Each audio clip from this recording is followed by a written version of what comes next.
If you take the time to look into the research around what makes a high performing team, you're interestingly enough going to find that it all says the same thing.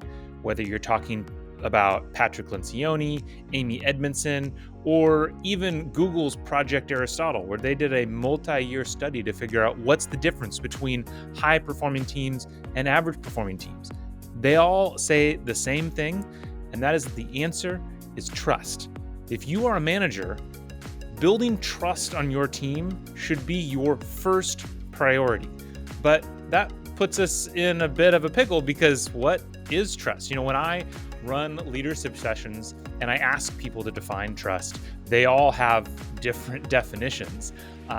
And so that's what we're going to talk about today. On today's episode, we are going to dive into a particular model of trust. It's a three-part framework that I think, especially if you are a new manager, you will find it extremely helpful in building trust between yourself, the people on your team, and even amongst the people on your team.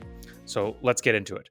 Hello and welcome to today's episode of the Leadership Launchpad. My name is Matt Jertson, the founder of Better Everyday Studios. I am so excited to have you with us today.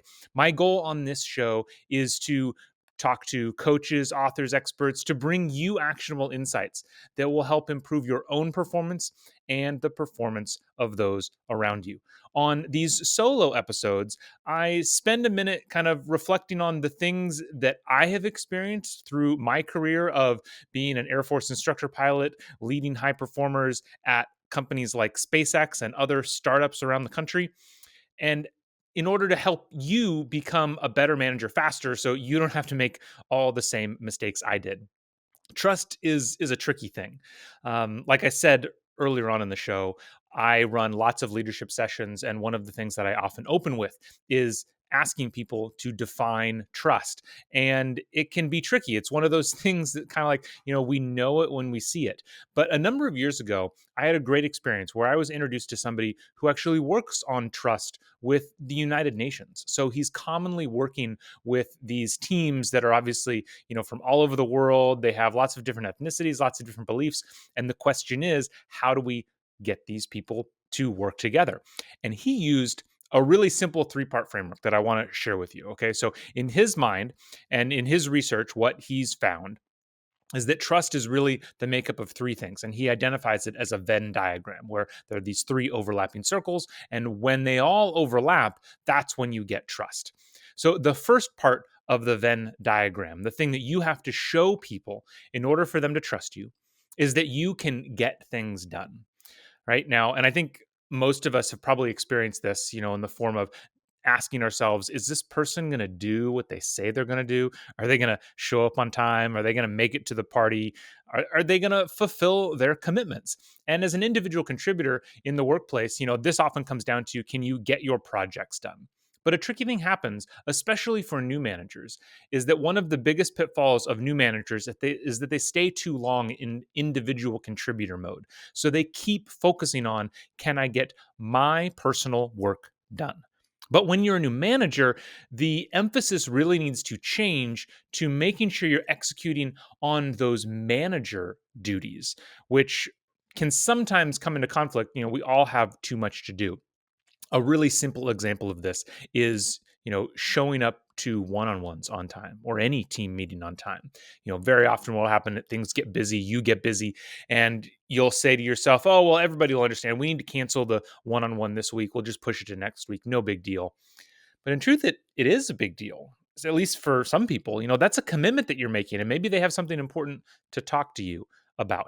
And so if you're a manager wanting to focus on building trust, you really want to make sure you're spending time thinking about getting the things done that your people care about from the point of view of being a manager. The second component of this model of trust brings in the component of doing what's right. Do your people believe that you're not just doing things, but that you're doing the right things? And though this might sound like, kind of this judgment point of view of, are you making the best decisions? But very often it can be a lot simpler than that. In team meetings, do you come in and say, this is the way it is and talk first? Or do you let everybody on the team share their opinion before you share your own opinion? Do you make it transparent as to why you are making decisions whenever you can? Do you play favorites? Very often, if you are promoted up from within a team, maybe you had lots of relationships before with different team members. You had lunches that you would go to every week with people. If you continue to do that as a manager, it's really easy for people to start to see favoritism creep in. And, oh, this person got that great project because they know you really well and you're friends, but maybe they're not always the best qualified. So as a manager, you really need to be looking at kind of your relationships around your team through a different lens to always make sure that you are not playing favorites, that there's no perception of playing favorites, and that everybody understands why you're making the decisions that you're making, and that they're well kind of grounded on a real factual basis. The third component of this model of trust is, so the first two, let's recap. The first one was that you can get things done. People believe that you can get things done. The second one is that you do the right things. And then the third component is that you care about them. And interestingly enough, I think this is one of the easiest components to reinforce, but is the most often missed because especially in the corporate world, we have kind of an obsession with results and work and tasks. We really focus on it relentlessly. And we have our team meetings, we have our one-on-ones where we're talking about burn down lists, we're talking about blockers and getting everything done that needs to get done. And it's easy to skip over who is the person behind that work, who's the actual individual that's getting this stuff done. And so the reason why I say it's one of the easiest things to solve is because all you need to be doing is asking the question of, hey, what are you doing this weekend? Or asking what people like to do on the weekend. What are some of their hobbies outside of work? Do they have a significant other? Do they have kids? Do they have pets? I tell this story often about several years ago. I was at a leadership training where the facilitator made the point of, he kind of asked people how many people have kids, how many people would say your kids are more important than your work. And of course, everybody raised their hand. There weren't any psychopaths there. Everybody said, yes, my kids are more important than my work. And then he asked, okay, so for all you managers in here, which we were all managers, how many people here know the names of the kids of the people you manage? And nobody could raise their hand. And so his point was, you're asking these people to give their most, to give their all, to do their absolute best work, but you don't even know the most basic fact about the most important thing in their life. Simple, right? These are simple little things that if you just are intentional about it, of setting aside time in team meetings, setting aside time in one-on-ones, it's really easy for you to start to get to know the human and not just the employee, which is, I think, is really the root of caring about them. So we've established in previous episodes, there's lots of a huge body of evidence out there that says trust is the foundation of any high performing team. You don't believe me? Go read Patrick Lencioni's 5 Dysfunctions of a Team. You'll see that's really where it all starts. And so as a new manager, your first priority needs to be building trust. First, between you and the members of your team, and then ideally between the people on your team as well. They all need to trust one another as well, so that everybody is in this trusting relationship. And so if you want to do that, it can seem like a really big ask, but the simplest way to go after that, to really figure out how do I build trust, is to break it into these 3 components of looking at the level of trust on the team and kind of diagnosing what are the problems here. And probably each individual relationship is going to be different.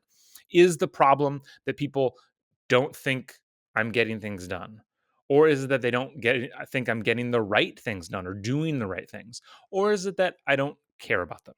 Right? It's taking that lens of kind of looking at what's happening and using it to diagnose what the problems are and then what the remedy is, I think is really going to go a long way to helping you build stronger, trusting relationships so that you can build a high performing team. I hope you found this helpful. It was a really quick rundown of a simple concept. This is one of the first concepts we bring up in our Leadership Launchpad program. So if you're interested in that, let me know. Reach out to me, Matt at bettereverydaystudios.com, and I hope to see you next time on the Leadership Launchpad. Thank you so much for listening to today's show. If you are looking for help turning your organization's great engineers into great managers, Me and my team at Better Everyday Studios would love to help. We deliver targeted and interactive training workshops that are designed to help build the 3 fundamental skills of any new manager: building trust, giving feedback, and setting goals. Reach out to me through matt@bettereverydaystudios.com so we can start making your organization better every day.